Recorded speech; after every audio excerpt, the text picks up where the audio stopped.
এই বালুশাহী মিষ্টিগুলো বাড়িতে বানিয়ে নিলে দোকান থেকে কিন্তু আর কিনে খেতে হবে না। খেতে দারুণ স্বাদের এই মিষ্টিগুলো। তো কিভাবে বাড়িতে বানিয়েছি মাত্র কয়েকটি উপকরণ দিয়ে, চলুন দেখে নিই। নমস্কার বন্ধুরা, ওয়েলকাম টু প্রিয়ার রান্নাঘর। নতুন একটা রেসিপি দেখার জন্য সবাইকে স্বাগত।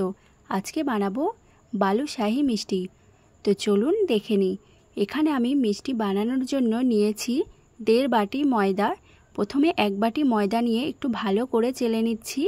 বাকি হাফ বাটি ময়দাটাও একটু ভালো করে চেলে নিচ্ছি।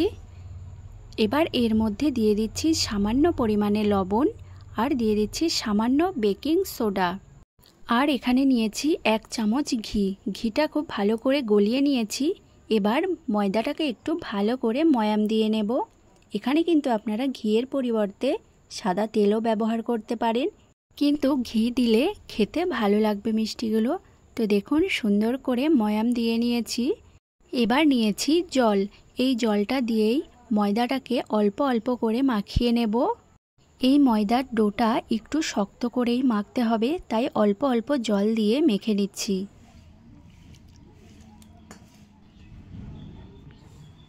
এই ময়দার ডোটি মসৃণ করে মাখার কিন্তু একদমই দরকার নেই। তো দেখুন এভাবে আমি একটা অমসৃণ ডো তৈরি করে নিয়েছি। এবার কিছুক্ষণের জন্য ঢাকা দিয়ে রেখে দিচ্ছি সাইডে।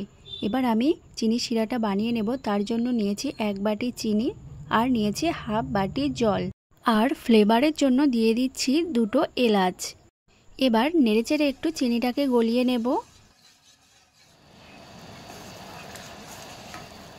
তো দেখুন এখানে কিন্তু চিনিটা খুব সুন্দরভাবে গলে গিয়েছে। আর এখানে যেহেতু আমি 1 বাটি চিনির জন্য হাফ বাটি জল দিয়েছি, তাই খুব বেশি ফোটানোর দরকার নেই। চিনিটা গলে গেলে গ্যাসটা অফ করে ঢেকে রেখে দিয়েছি। এইদিকে এই ডোটা মেখে রেখেছি 5 থেকে 10 মিনিট কিন্তু হয়ে গেছে। এবার ডোটাকে আমি হাত দিয়ে এইভাবে একটু ছিঁড়ে ছিঁড়ে নেব। এতে কি হবে, লেয়ারটা খুব সুন্দরভাবে আসবে। তো এগুলো আবার একসঙ্গে করে হালকা হাতে একটু মেখে নিচ্ছি। মেখে একটা ডো তৈরি করে নিয়েছি। এবার এখান থেকে ছোট ছোট করে লেচি করে নেব।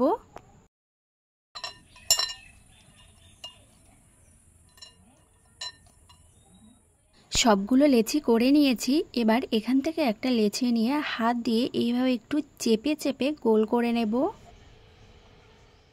তো দেখুন এবার মাঝখান দিয়ে এইভাবে একটু গোল করে ঘুরিয়ে নিচ্ছি। ঘুরিয়ে হাত দিয়ে একটু ওপরটা চ্যাপটা করে নিচ্ছি। তো এখানে কিন্তু একটা বালুশাহী মিষ্টি রেডি হয়ে গেছে।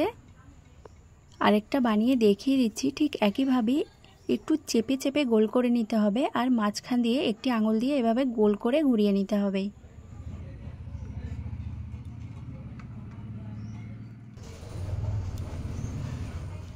এখানে সবগুলো বালুশাহী মিষ্টি একইভাবে রেডি করে নিয়েছি। এবার ফ্রাই প্যানে কিছুটা তেল দিয়ে হালকা গরম করে নিচ্ছি। তো দেখুন তেলটা কিন্তু হালকা গরম হয়ে গেছে। এবার একটা একটা করে বালুশাহী মিষ্টিগুলো দিয়ে দিচ্ছি।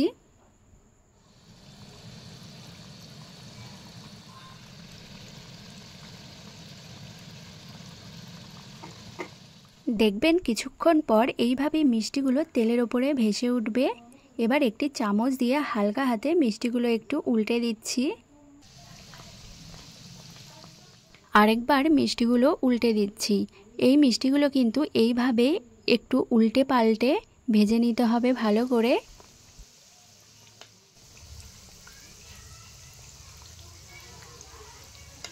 এইভাবে ভাজতে ভাজতে দেখুন কত সুন্দর একটা কালার চলে এসছে। এবার এই মিষ্টিগুলোকে আমি তুলে নিচ্ছি। খুব সুন্দরভাবে ভাজা হয়ে গেছে।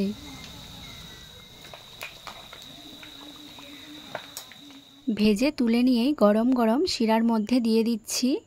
দিয়ে এইভাবে একটা চামচ দিয়ে একটু ভালো করে নেড়েচেড়ে মিশিয়ে নিচ্ছি সবগুলোর সঙ্গে।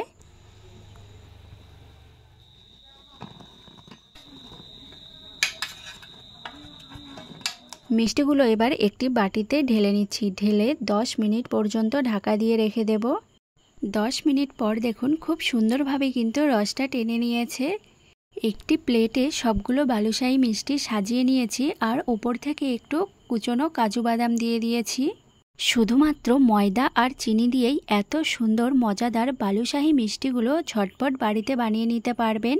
তো এই রেসিপিটি কেমন লেগেছে কমেন্ট করে জানাবেন, আর ভিডিওটি ভালো লেগে থাকলে চ্যানেলটি সাবস্ক্রাইব করে দেবেন।